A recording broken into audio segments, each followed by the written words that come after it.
ఏం చేస్తున్నావు తల్లి?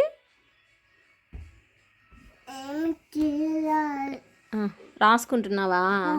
సరే తర్వాత రాదు కానీ ఒకసారి ఏబిసిడి చెప్పావా? ఏబిసిడీలు తెలీదా? ఒకసారి ట్రై చెయ్యి. చెయ్యి, గట్టిగా చెప్పవా? వినిపించట్లేదు నాకు.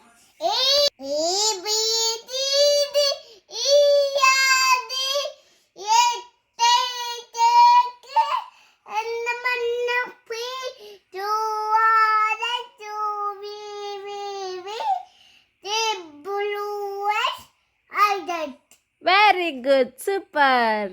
రావన్నావు ఇందాక అడిగితే. ఎలా వచ్చాయి? నేర్చుకున్నావా? ఇప్పుడైతే రాయటం నేర్చుకుంటావు ఇంకా. ఒకసారి రాయ్. రాయివే? ఏం చేస్తున్నావు?